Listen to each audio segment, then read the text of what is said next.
इससे पहले हम लोगों ने 8th चैप्टर का क्वेश्चन और आंसर खत्म कर लिया था। 8th चैप्टर में हमने जो भी पढ़ा था उम्मीद है वो तुम लोगों को समझ में आया होगा। ठीक है, नहीं समझ में आया होगा तो फिर रिवीजन में देखा जाएगा उसको। लेकिन अभी हम आगे बढ़ते हैं और चैप्टर शुरू करते हैं। 9th नंबर का चैप्टर है, अध्याय 9, क्लास 7वां के साइंस का ये अध्याय 9 है और नाम है चैप्टर का गंदे जल का निपटान। क्या है चैप्टर का नाम? गंदे जल का निपटान। इंग्लिश में इसको बोलते हैं disposal of dirty water.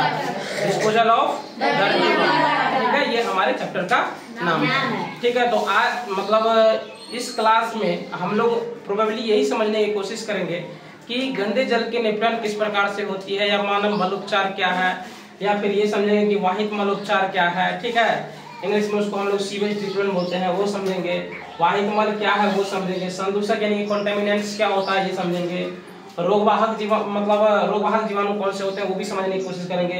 Organic impurities क्या होता है, इनऑर्गेनिक इम्प्योरिटीज क्या होता है, ये सब समझने की इस क्लास में हम लोग कोशिश करेंगे। मुख्य रूप से यही सब चीज समझने की कोशिश करेंगे। ठीक है, तो शुरू करते हैं अपने चैप्टर का, जिसका नाम है गंदे जल का निपटान, डिस्पोजल ऑफ डर्टी वाटर। इसका शुरुआत करते हैं पहले पॉइंट से, जिसका नाम है अपशिष्ट जल, जिसको इंग्लिश में हम लोग रेसिडुअल वाटर या फिर वेस्ट वाटर बोलते हैं। क्या बोलते हैं?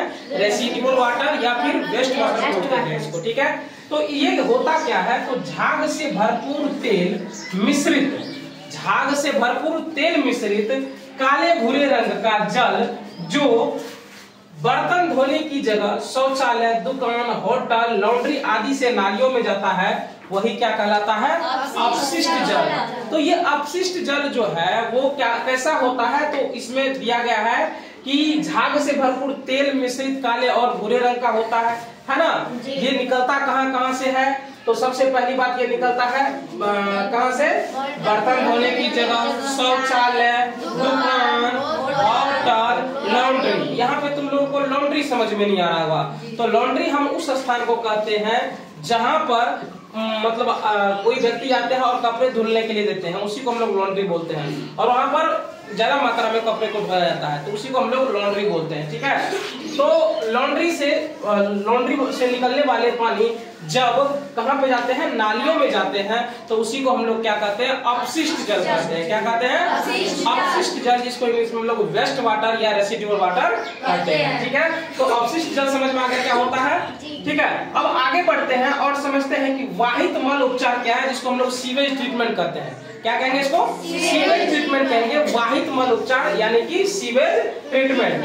तो जल की सफाई करने की प्रक्रिया में जल के उपयोग से पहले हमें उसमें से प्रदूषकों को अलग करना होगा। क्या कह रहा है कि जल की सफाई करने की प्रक्रिया में जो सबसे पहला काम है वो क्या करना पड़ेगा? हमें प्रदूषकों को अलग करना होगा। जो उसमें प्रदूषण फैलाने वाले हैं उसको क्या करना पड़ेगा? अलग करना होगा।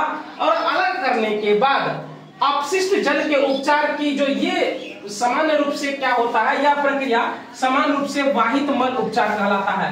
कहने का मतलब ये हो गया कि जो भी मतलब वाहित जो मल है उनमें से प्रदूषकों को अलग कर देना ही क्या कहलाता है? हमारा वाहित मल उपचार कहलाता है। सिंपल सी बात है कि प्रदूषकों को उसमें से अलग करना ही क्या कहलाता है? हमारा वाहित मल उपचार यानी कि सीवेज ट्रीटमेंट कहलाता है। सीवेज ट्रीटमेंट अगर कोई बोलेगा समझ में आएगा ना। अब बार-बार तुम अगर न्यूज अगर कभी सुनता होगा तो तुमने सीवेज ट्रीटमेंट बार-बार सुना होगा। तो सीवेज ट्रीटमेंट का मतलब ही यही होता है कि जो भी मतलब गंदे या वाहित मल है उनमें से प्रदूषक को अलग कर देना, मतलब प्रदूषक हटा देना, प्रदूषण को उसमें से हटा देना, वही क्या कहलाता है? हमारा वाहित मल उपचार यानी कि सीवेज ट्रीटमेंट कहलाता है। कोई दिक्कत है? आगे समझते हैं। नोट में हम एक चीज लिखे हैं कि विश्व जल दिवस 22 मार्च 2005 को संयुक्त राष्ट्र संघ ने 2005 से 15 की अवधि को जीवन के लिए जल, ये 2005 से 15 तक चला था, जीवन के लिए जल पर कार्य के लिए अंतरराष्ट्रीय दशक के रूप में घोषित किया। इसको क्या क्या? अंतरराष्ट्रीय दशक के रूप में घोषित किया गया। ठीक है, तो अब इसलिए हम लोग हर 22 मार्च को क्या मनाते हैं? विश्व जल दिवस मनाते हैं। क्या मनाते हैं? विश्व जल दिवस मनाते हैं। ठीक है, तो समझ में आ गया ये नोट वाला पॉइंट? कोई दिक्कत इसमें? आगे बढ़े और आगे बढ़ते हैं। अब समझते हैं कि वाहित मल क्या है ना। वाहित मल क्या है, मतलब व्हाट इज सीवेज। यहाँ पे पढ़े ना हम लोग कि वाहित मल उपचार यानी कि सीवेज ट्रीटमेंट। तो अब आगे बढ़ते हैं। तो व्हाट इज सीवेज, मतलब सीवेज यानी कि वाहित मल है क्या, वो समझना जरूरी है।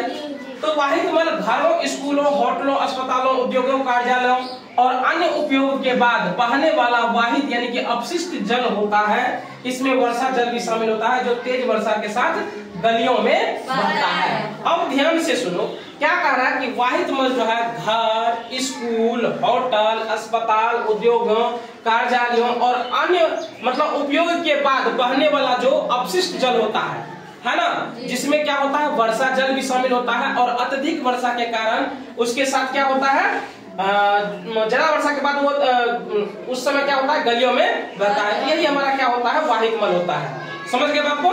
ठीक है। सड़कों और छतों से बहकर आने वाला वर्षा जल अपने साथ हानिकारक पदार्थों को ले आता है। जो सड़क और छत से बहने वाला वर्षा जल है वो क्या करता है अपने साथ हानिकारक पदार्थों को ले आता है। इसी से हम लोगों को बीमारी होती है ना। ये क्या होता है हानिकारक पदार्थों को अपने साथ ले आता है जिससे काफी सारे जीवाणु फैलते हैं और वही जीवाणु क्या करते हैं हम लोगों को मतलब हम लोगों को क्या करते हैं बीमार कर देते हैं। ठीक है। तो वाहित मल द्रव रूपी अपशिष्ट है। जो ये वाहित मल है ना ये क्या है द्रव रूपी अपशिष्ट है। कोई पूछेगा वाहित मल क्या है तो तुम लोग उसको एक लाइन में आंसर दे सकते हो कि ये क्या है द्रव रूपी अपशिष्ट है। ठीक है ना, इतना हम लोग बोल सकते हैं। ठीक है। वाहित मल क्या है द्रव रूपी अपशिष्ट है। अब आगे एक छोटा सा पॉइंट है जो जिसको हम लोग संदूषक इंग्लिश में कंटेमिनेंट्स बोलते हैं। क्या बोलते हैं? कंटेमिनेंट्स बोलते हैं। संदूषक इसको हिंदी में बोला जाता है। ठीक है। तो ऐसा जल जिसमें अधिकांश जल और उसमें कुछ घुले हुए और निलंबित अपद्रव्य होते हैं। मतलब ऐसा जल जिसमें क्या होता है अधिकांश मात्रा में जल लेकिन कुछ जो है वो घुले हुए और निलंबित क्या होते हैं अपद्रव्य होते हैं। क्या होते हैं उसमें घुले हुए और निलंबित अपद्रव्य होते हैं। और यही अपद्रव्य तुम्हारा जो ये अपद्रव्य उसमें घुले हुए हैं तो यही वाला अपद्रव्य क्या कहलाता है संदूषक कहलाता है। क्या कहलाता है संदूषक यानी कि कंटेमिनेंट्स कहते हैं उसको। कोई दिक्कत? चलो अब आगे बढ़ते हैं और एक छोटा सा पॉइंट लिखे हैं कि वाहित मल एक जटिल मिश्रण होता है। जो ये वाहित मल होता है एक बहुत जटिल मिश्रण होता है जिसमें निलंबित ठोस कार्बनिक, अकार्बनिक, अशुद्धियां, पोषक तत्व, मृत जीवी और रोगवाहक जीवाणु और अन्य सूक्ष्म जीव होते हैं। क्या क्या होते हैं? तो कार्बनिक और अकार्बनिक अशुद्धियां, पोषक तत्व, मृत जीवी और रोगवाहक जीवाणु और इसके अलावा भी अन्य सूक्ष्म जीव होते हैं इसमें। ठीक है। तो अब कार्बनिक और अकार्बनिक में क्या क्या आता है? कार्बनिक को हम इंग्लिश में बोलते हैं ऑर्गेनिक इंप्योरिटीज और कार्बनिक को हम लोग बोलते हैं इनऑर्गेनिक इंप्योरिटीज। ठीक है। तो तुम लोग 11th में जाओगे तो वहां पर ऑर्गेनिक केमिस्ट्री और इनऑर्गेनिक केमिस्ट्री पढ़ना पड़ता है। तो वहां पर तुम लोग को और इधर समझ में आएगा इन सब चीजों के बारे में, केमिस्ट्री के बारे में समझ में आएगा। ये तो फिलहाल बायोलॉजी चल रहा है। ठीक है ना। तो ऑर्गेनिक इंप्योरिटीज कार्बनिक अशुद्धियों में क्या क्या आता है? तो मानव मल मूत्र, जैविक अपशिष्ट पदार्थ, तेल, फल और सब्जी का कचरा आता है। कौन कौन सी आता है? ये तुम्हारा कार्बनिक मतलब ऑर्गेनिक इंप्योरिटीज जो हो गया मानव मल मूत्र, जैविक अपशिष्ट पदार्थ, तेल हो गया, फल और सब्जी का कचरा, ये सब इसमें आता है ऑर्गेनिक इंप्योरिटीज में आ जाता है। और इनऑर्गेनिक इंप्योरिटीज में क्या क्या आएगा? तो इसमें आएगा नाइट्रेट, फॉस्फेट धातुएं, मतलब जितने भी प्रकार के धातुएं हैं सब किसमें आता है इनऑर्गेनिक इंप्योरिटीज में आता है। ठीक है। अब आगे है जीवाणु में क्या क्या आता है? तो हैजा और टाइफाइड आदि रोग उत्पन्न करने वाले, मतलब हैजा और टाइफाइड जैसे रोग उत्पन्न करने वाले जीवाणु होते हैं। ठीक है। और अन्य सूक्ष्म जीव में क्या आ जाएगा? पेचिस आदि रोग उत्पन्न करने वाले, पेचिस और इसके इसी प्रकार के कुछ अन्य रोगों को उत्पन्न करने वाले इसमें आ जाते हैं। ठीक है। उम्मीद है तुम लोगों को इतना पॉइंट समझ में आया होगा। 7th का आज ये मेरा पहला क्लास है। ठीक है। तो हम यहाँ पे पार्ट फर्स्ट लिख देते हैं। कभी कभी वीडियो पे लिखने का समय नहीं मिलता तो पार्ट फर्स्ट लिख देते हैं हम यहाँ पे। तो ये तुम्हारा पहला क्लास है। ठीक है। तो फिलहाल इस क्लास में हम लोग इतना ही समझेंगे। आगे क्लास में जब आएंगे तो इसके आगे हम ये चर्चा करने वाले हैं कि वाहित मल का उपचार या फिर हमारा जो शौचालय बनता है उसमें किस प्रकार से इसका उपचार कर सकते हैं, तो उसके बारे में समझने की कोशिश करेंगे। ठीक है। फिलहाल आज के क्लास में हम लोग इतना ही। ठीक है। रहने देते हैं।